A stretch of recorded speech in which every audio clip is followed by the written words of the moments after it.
কাচ্চি নাম শুনলেই কিন্তু জিভে জল চলে আসে, তাই না? আসসালামু আলাইকুম, আফিফা ব্লগ থেকে সবাইকে জানাচ্ছি স্বাগতম। আশা করি সবাই ভালো আছেন। আলহামদুলিল্লাহ, আমরাও আপনাদের সকলের দোয়া এবং আল্লাহর অশেষ রহমতে ভালো আছি। আসলে কখনো কাচ্চিটা রান্না করা হয় নাই, সবসময় বাহির থেকেই খাওয়া হয়েছে বা কেউ রান্না করে খাওয়াইছে। তো ফার্স্ট টাইম নিজে রান্না করছিলাম। ঘরে থাকা যে উপকরণগুলো ছিল সেগুলো দিয়েই নিজের মতো করে রান্না করছিলাম। জানি না কাচ্চি হবে না বিরিয়ানি হবে, কি হবে, তবে হবে কিছু একটা। যাই হোক, পুরো রেসিপিটি দেখে নেই সবাই মিলে, চলুন।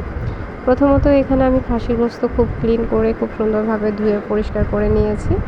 তারপর হচ্ছে আদা রসুন পেস্ট, জিরা পেস্ট একসাথে করে নিয়েছিলাম। সেটা লবণ, হলুদ, মরিচ, ধনিয়া গুঁড়ো, হলুদটা খুবই সামান্য দিবেন, খুব বেশি দিলে আসলে কাঁচের কালারটা ডিসকালার হয়ে যাবে। তারপর হচ্ছে দারচিনি, তেজপাতা, এলাচ, লং, পেঁয়াজ কুচি, সামান্য ঘি, পরিমাণ মতো লবণ, আর চাইলে আপনারা টেস্টিং সল্ট ইউজ করতে পারেন এবং পরিমাণ মতো অয়েল। এই পর্যায়ে আমি এটা একটু খুব সুন্দরভাবে মশলাগুলো একসাথে মাখিয়ে নিব। এরপর আরও একটি উপকরণ অ্যাড করব, সেটা হচ্ছে দুধ। গোস্তের পরিমাণ অনুযায়ী এখানে আমি দুধ অ্যাড করব। আর হচ্ছে হ্যাঁ, এখানে যে কাঁচি মশলা আলাদা কিনতে পাওয়া যায়, তো আমি সেখানে তাই কিছু অ্যাড করছি, গুঁড়ো মশলা।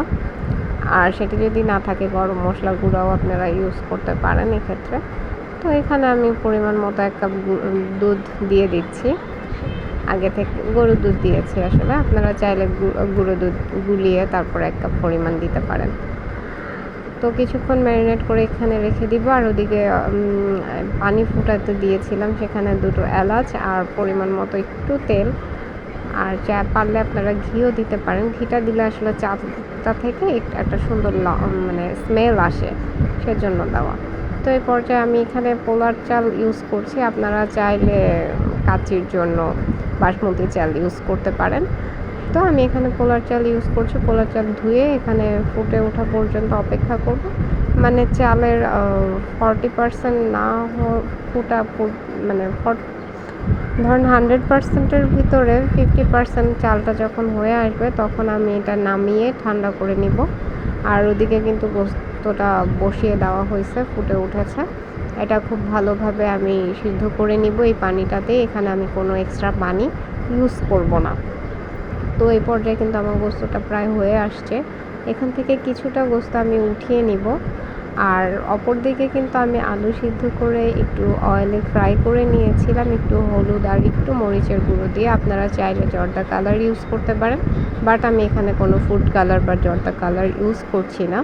তো এই পর্যায়ে কিন্তু আমি কিছু গোস্ত উঠিয়ে নিচ্ছি।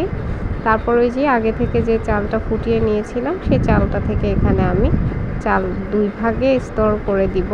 আপনারা চাইলে 3-4 ভাগ আপনাদের পরিমাণ অনুযায়ী করে দিবেন। এখানে আমি 1 কেজির থেকে একটু বেশি পরিমাণ চাল নিয়েছিলাম, 2 কেজির কম, 1 কেজির থেকে একটু বেশি। তো এই পর্যায়ে আমি চালটা ভাগ করে দিয়ে দিচ্ছি। তো 1 স্তর দেওয়ার পর এখানে যে ভাজা আলুগুলো ছিল, কাচ্চিতে কিন্তু আলু না দিলে কাচ্চিই হয় না। তো এই পর্যায়ে আমি আলু, বেরেস্তা আর হচ্ছে কয়েকটা কাঁচামরিচ দিয়ে দিব। তারপর হচ্ছে যে আরও গোস্তগুলো রয়েছে, সেই গোস্তগুলো বাকি অংশ সেগুলো এখানে দিয়ে দিচ্ছি। দিয়ে পরে বাকি যে আর 1 স্তর চাল রয়েছিল, বাকি হাফ, সেটা আমি এখানে দিয়ে দিব। ভালোভাবে মিক্স দিয়ে দিতে হবে। এই পর্যায়ে চালগুলো দিয়ে দিচ্ছি। চালটা পুরাটা পাশ সমানভাবে বিছিয়ে দিতে হবে। তারপর হচ্ছে যে ভাজা বাকি আলুগুলো, সেটা আমি দিয়ে বাকি বেরেস্তা দিব। আর হচ্ছে ঘি, কাচ্চিতে কিন্তু খুব বেশি ঘি দিতে হয়। ঘিটা দিলে কাচ্চির যে একটা স্মেল, এটা খুব সুন্দরভাবে পারফেক্টলি আসে না। আর অনেকে আছে যে কয়লার স্মেল দেয় গোস্তটার সাথে, সেটা তো আমি দিতে পারছি না। তো এভাবেই রান্না করে নিলাম। কার কাছে কেমন লাগলো জানাতে ভুলবেন না। আল্লাহ হাফেজ। আসসালামু